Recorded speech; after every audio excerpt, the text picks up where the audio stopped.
অতিকৈ গুৰুত্বপূৰ্ণ খবৰ এবাৰ লুৰিণজ্যোতি গগৈৰ বিৰুদ্ধে পুনৰবাৰ বিস্ফোৰক মন্তব্য কৰিছে দুলু আহমেদে। দুলু আহমেদৰ তৰফৰ পৰা আজিৰ দিনটোত কোৱা হৈছে লুৰিণজ্যোতি গগৈ এজেপিৰ জাহাজৰ মালিক নহয়। কেৱল ইমানেই নহয়, লুৰিণ গগৈৰ বিৰুদ্ধে কি বিস্ফোৰক মন্তব্য কৰিছে দুলু আহমেদে এই মুহূৰ্তত জনোৱাৰ চেষ্টা কৰিম। এটা অতিকৈ গুৰুত্বপূৰ্ণ খবৰ, ব্ৰেকিং নিউজ এই মুহূৰ্তত পলিটিকেল ব্ৰেকিং। লুৰিণজ্যোতি গগৈৰ বিৰুদ্ধে আকৌ মহাবিস্ফোৰণ দুলু আহমেদৰ। সংবাদমেল পাতি বিস্ফোৰক মন্তব্য কৰিছে দুলুৱে। ইটোৰ পাছত সিটো বিস্ফোৰণ ঘটাইছে দুলু আহমেদে। লুৰিণজ্যোতি গগৈ জাহাজৰ মালিক নহয় বুলি মন্তব্য কৰিছে। এজেপিৰ জাহাজৰ মালিক নহয় লুৰিণজ্যোতি। লোকসভাত যিয়ে ভোট বেছি পাব তেওঁই হ'ব জাহাজৰ মালিক। যদি দুলু আহমেদে ভোট বেছি পায় দুলু আহমেদ মালিক হ'ব, সেই কথা তেওঁ উল্লেখ কৰিছে। শপতনামাত উল্লেখিত গোচৰ সন্দৰ্ভতো প্ৰতিক্ৰিয়া দিছে দুলু আহমেদে। গোচৰক ভয় কৰা মানুহ নহয় দুলু আহমেদ, এইদৰে মন্তব্য কৰিছে দুলু আহমেদে। লুৰিণজ্যোতি গগৈৰ বিৰুদ্ধে পুনৰবাৰ বিস্ফোৰক মন্তব্য কৰিছে দুলু আহমেদে আৰু সংবাদমেল পাতি এফালৰ পৰা বিস্ফোৰক মন্তব্য কৰি গৈছে দুলু আহমেদে। দুলু আহমেদে কৈছে লুৰিণজ্যোতি গগৈ জাহাজৰ মালিক নহয়। কেৱল ইমানেই নহয়, ইয়াৰ সমান্তৰালভাৱে মন্তব্য কৰিছে দুলু আহমেদে, লোকসভাত যিয়েই বেছি ভোট পাব তেওঁই হ'ব জাহাজৰ মালিক। কি কৈছিল দুলু আহমেদে এই মুহূৰ্তত? দুলু আহমেদৰ ভাষ্য আছে, আমি মন্তব্য শুনাৰ চেষ্টা কৰিম। দুলু আহমেদে বিৰোধী ঐক্য মঞ্চৰ যিমান ভোট আছে যোৱা নিৰ্বাচনৰ কথা কৈছোঁ বিধানসভাৰ, তাত কৰি মই ডবল ভোট যদি দুলু আহমেদে নাপায় তেতিয়াও মই ৰাজনীতিক জীৱন ত্যাগ কৰিম বুলি আজি সংবাদ মাধ্যম অসমৰ ৰাইজ আৰু বুদ্ধিজীৱীসকলক সাক্ষী কৰি মই এই সংবাদ মাধ্যম যোগে জনাব। আকৌ ক'লোঁ 16টা দলৰ যিখিনি ভোট হ'ব তাতকৈ মই ডবল ভোট পাওঁ, জয় পৰাজয় মই নকওঁ। যদি বৰপেটা লোকসভাত মই দেখাব নোৱাৰোঁ, মই তেখেত নাপালে তেখেতসকলে কি কৰিব, তেখেতসকলক প্ৰশ্ন কৰক। জাহাজৰ মালিক লুৰিণজ্যোতি গগৈ নহয়, দুলু আহমেদো নহয়। লোকসভাত যোনে বেছিকৈ ভোট পাব সিয়ে জাহাজৰ মালিক হ'ব, এইটো নিশ্চিত থাকক আপোনালোকে। যদি লুৰিণজ্যোতি গগৈ বেছিকৈ ভোট পায় তেওঁ জাহাজৰ মালিক হ'ব, মই তেতিয়া চাৰেণ্ডাৰ কৰি দিম। আৰু যদি মই বেছিকৈ ভোট পাওঁ লুৰিণজ্যোতি গগৈ জাহাজখন মোৰ ওচৰত চাৰেণ্ডাৰ কৰিব লাগিব। গতিকে জাহাজৰ মালিক কোন হ'ব 4 জুনত আপোনালোকে কোনো নহয় প্ৰকৃত মালিক। মোৰো জাহাজ চলিছে, তেওঁৰ জাহাজ চলিছে। কাৰ জাহাজ ডুবিব কাৰ জাহাজ চলিব 4 জুনত প্ৰকাশ পাব, আৰু যিয়ে বেছিকৈ ভোট পাব জাহাজৰ মালিক সিয়ে হ'ব। দুলু আহমেদে বিৰোধী ঐক্য মঞ্চৰ যিমান ভোট আছে যোৱা নিৰ্বাচনৰ কথা কৈছোঁ বিধানসভাৰ, তাত কৰি মই ডবল ভোট যদি দুলু আহমেদে নাপায় তেতিয়াও মই ৰাজনীতিক জীৱন ত্যাগ কৰিম বুলি আজি সংবাদ মাধ্যম অসমৰ ৰাইজ আৰু বুদ্ধিজীৱীসকলক সাক্ষী কৰি মই এই সংবাদ মাধ্যম যোগে জনাব। আকৌ ক'লোঁ 16টা দলৰ যিখিনি ভোট হ'ব তাতকৈ মই ডবল ভোট পাওঁ, জয় পৰাজয় মই নকওঁ। যদি বৰপেটা লোকসভাত মই দেখাব নোৱাৰোঁ, মই তেখেত নাপালে তেখেতসকলে কি কৰিব, তেখেতসকলক প্ৰশ্ন কৰক। জাহাজৰ মালিক লুৰিণজ্যোতি গগৈ নহয়, দুলু আহমেদো নহয়। লোকসভাত যোনে বেছিকৈ ভোট পাব সিয়ে জাহাজৰ মালিক হ'ব, এইটো নিশ্চিত থাকক আপোনালোকে। যদি লুৰিণজ্যোতি গগৈ বেছিকৈ ভোট পায় তেওঁ জাহাজৰ মালিক হ'ব, মই তেতিয়া চাৰেণ্ডাৰ কৰি দিম।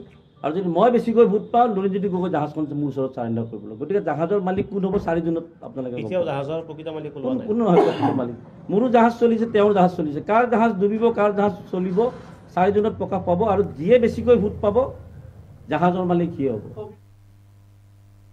ইয়াত দুলু আহমেদৰ মন্তব্য আছিল, আমি দুলু আহমেদৰ মন্তব্য শুনাৰ চেষ্টা কৰিলোঁ। গোচৰক ভয় কৰা মানুহ নহয় বুলিও দুলু আহমেদে উল্লেখ কৰিছে। সংবাদমেল পাতি পুনৰবাৰ লুৰিণজ্যোতি গগৈৰ বিৰুদ্ধে বিস্ফোৰণ ঘটাইছে দুলু আহমেদে।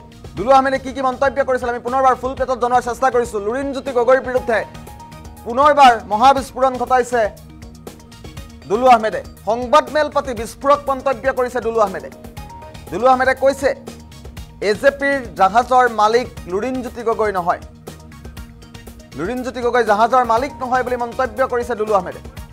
কেৱল ইমানেই নহয়, লোকসভাত যিয়ে বেছি ভোট পাব তেওঁই হ'ব জাহাজৰ মালিক, সেই কথাও তেওঁ উল্লেখ কৰিছে। শপতনামাত উল্লেখিত গোচৰ সন্দৰ্ভতো প্ৰতিক্ৰিয়া দিছে দুলুৱে। দুলু আহমেদে কি মন্তব্য কৰিছিল পুনৰবাৰ দুলু আহমেদৰ মন্তব্য যিহেতু আমাৰ হাতত আছে পুনৰবাৰ শুনাইছোঁ।